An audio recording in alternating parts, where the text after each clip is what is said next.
ఈ పని పాటు లేకుండా తుప్పాసమందా ఆడవాళ్ళైనా సరే మగవాళ్ళైనా సరే ఎవరికెవరు ఏం తీసుకోవాలా ఇక్కడ. నేను అందరి గురించి కూడా అనట్లా, కొంతమంది గురించి సొల్లు వాగుడు వాగుతా బ్రతికే వాళ్ళ గురించి చెప్తున్నా నేను. మాట ఆడవాళ్ళ నోట్లో నూలుగింజంత మాట కూడా దాగదంటారు కదా, అలా ఆడవాళ్ళు అందరూ ఉండరు, కొంతమంది ఉంటారు, కొంతమంది తుప్పాసమంది ఉంటారు. నేను మొండలను కూడా అన్న, ఎందుకంటే పునిత్రోళ్ళు తప్ప మాట అనకూడదు కాబట్టి నేను అనట్లా, ఎందుకంటే నాకు ఆ విలువలు నాకు తెలుసు కాబట్టి నేను అనట్లేదు. అయితే మన మనసులో ఏదైనా మాట ఏదైనా మంచిగానే చెడుగా మనం ఎవరి గురించి ఎప్పుడు ఎక్కడ మాట్లాడడం, మంచిగానైనా సరే ఒక మాట మనోళ్ళే కదా అని మనం చెప్పుకున్నాం అనుకోండి, వాళ్ళు మనోళ్ళే కదా మనతో షేర్ చేసుకున్నారని మనసులో పెట్టుకోవట్లే. మనిషిని ఇలా గెలగానే ఎవరి గురించి అయితే మనం వాళ్ళకు మాట్లాడుతున్నామో వెంటనే ఈ పిత్తు ఇక్కడ పిత్తు ఈ పిత్తు అక్కడికి అంటించేస్తున్నారు. ఇలా ఎంత దారుణంగా ఉంది. మరి ఏం కలిసి వచ్చింది ఇందులో నాకు అర్థం కావట్లే.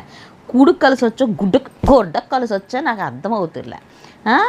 మాట మనసులో మాట నోరు జారి ఏదో కడుపులో ఆగక బయట పెట్టుకుంటే వాళ్ళ కడుపులో అసలు ఆగుతులే, ముడ్డంటో వదిలేయాలి, పక్కోళ్ళు చెవులో వదిలేస్తున్నారు, దాన్ని తీసుకెళ్ళి కొంపలు తగలడిపోతున్నాయి.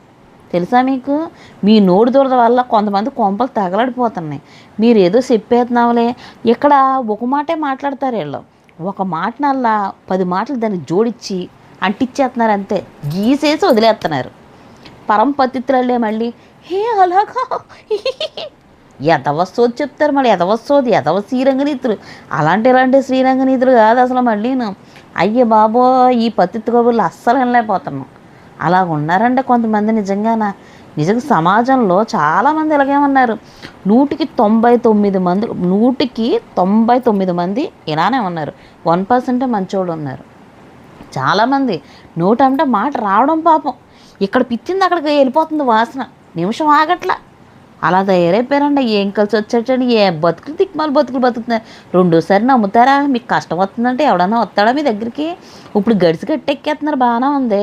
రేపు పొద్దున్న ఆళ్ళేళ్ళు ఒకటే అవుతారు, మధ్యలో సన్నా చదవయ్యేది నువ్వే. అది తెలుసుకో ఫస్ట్. అది తెలుసుకుని ఈ పిత్తులు మొయ్యడాలు మానేసుకుంటే బతుకు చాలా బాగుంటుంది. అర్థమవుతుందా? ఇది చాలామందికి, నేను ఎవరిని ఉద్దేశించి చెప్పట్లా, చాలామంది ఇలాగే చచ్చారు. ఆడవాళ్ళు అలాగే ఉన్నారు, మగవాళ్ళు అలాగే ఉన్నారు. దైద్రపు మందని.